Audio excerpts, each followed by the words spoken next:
Okay, in this video we're going to be doing a bit of revision on some of the external and internal influences on consumer choice and some of the factors that impact decision making of some of our key economic actors. And when I use the term economic actors, I mean the government, businesses and consumers. This is a really important part of the course that we didn't spend a lot of time on, so I just want to rehash some things about it. When we're looking at internal influences on consumer choice, we're basically looking at what motivates consumers to purchase one product over another. And when we're looking at internal influences, we're not talking about the impact of other people. So when you choose to buy a product, you might take into account past experiences with that product. You might take into account how you want to be perceived among society. So for example, you might buy a fancy car, or you might buy an iPhone or something to fit in with friends or family. Knowledge of products, so if you know more information about a product, then that might be an incentive to either purchase that product or not purchase that product, and generally that will come in relation to past experience.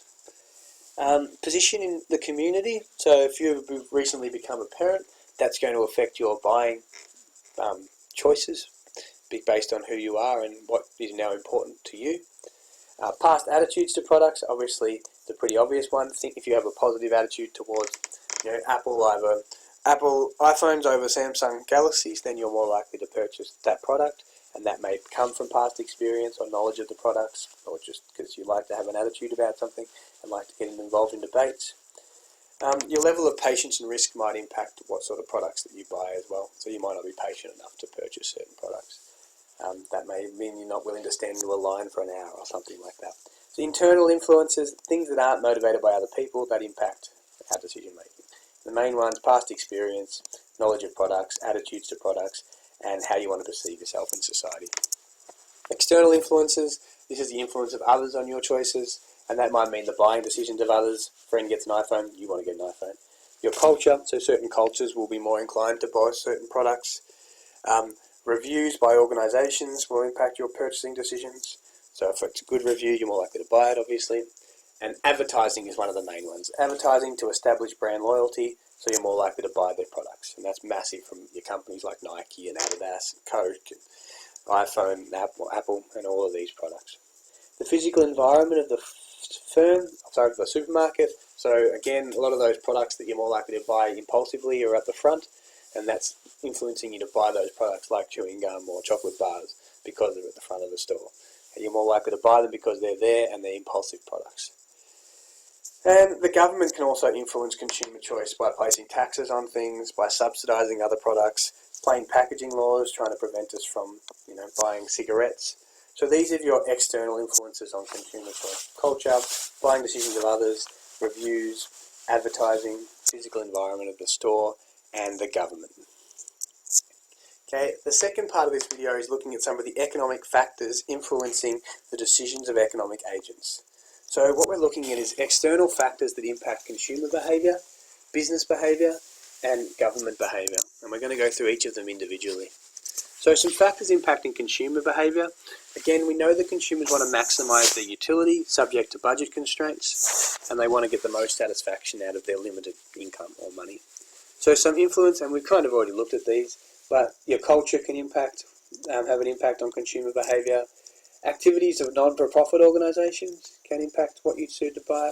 Activities of the media, so if it comes out a report that Nike are exploiting their workers, less likely to buy Nike products. If it comes out, that some businesses is sourcing suppliers ethically, then you're more likely to buy products from that industry. Activities of businesses, so advertising again or marketing. Activities of government bodies, so if the government come out and try and prevent you from smoking or consuming certain products. Ice is a big one at the moment, trying to stop people from consuming ice. And another one is the value of the Australian dollar.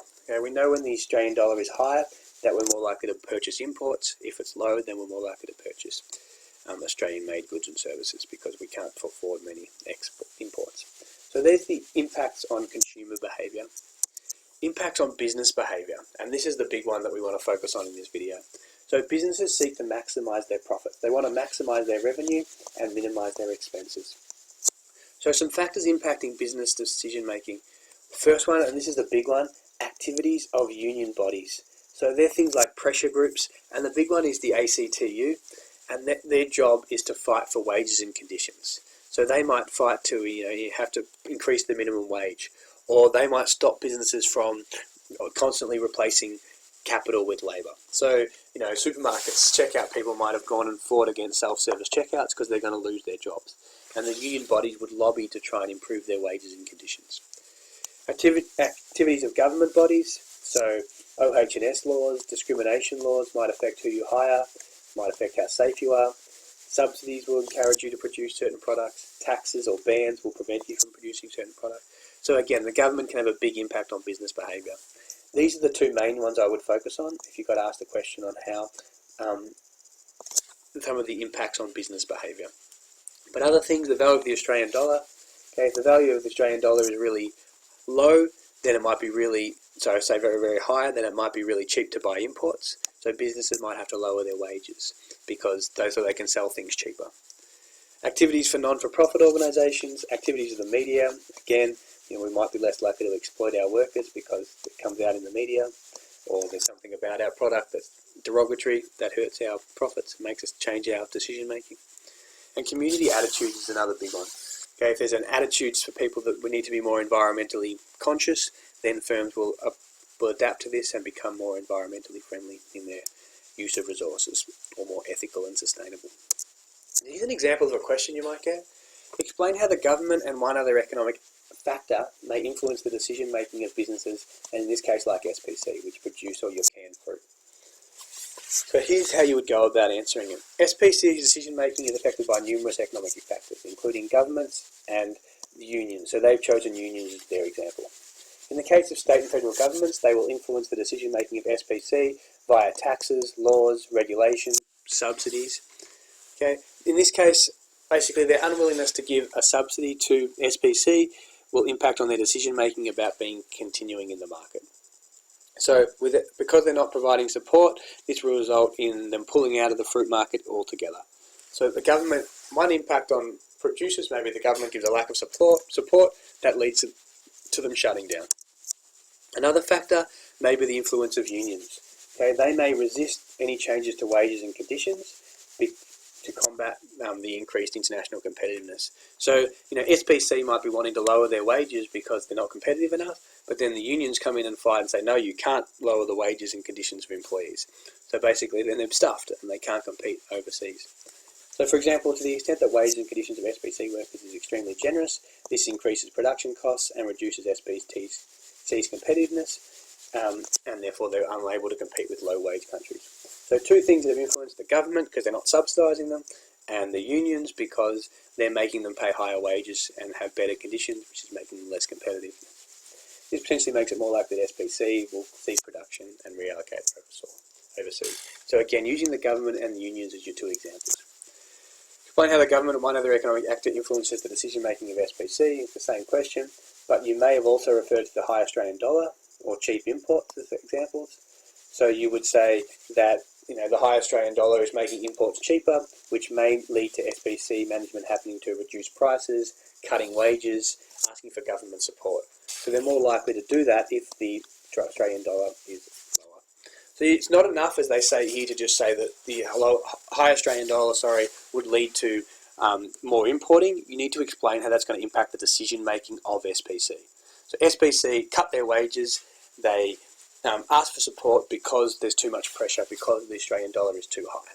So you've got to link it to how it impacts SPC. Now, factors impacting government decision making. We'll just finish this with this. Things that might impact their decision making is that they might want to help us to avoid a recession.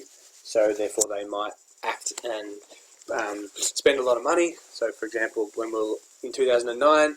They spent a lot of money on the infrastructure spending. They gave businesses a lot of money.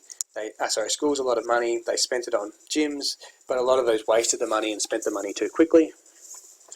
Other things that might impact their decision making: pressure to get us out of debt. So that might lead to them being more financially safe, and therefore not spending too much money, so that we don't go into too much debt in the future, and therefore they'll be less likely to stimulate our economy. Elections coming up might affect their decision making. They might be more generous because they want to be re-elected, and natural disasters can affect their decision making. Okay, governments are more likely to devote more resources to areas where we've had natural disasters. So, for example, after the Black Saturday, they devoted more resources to affected areas.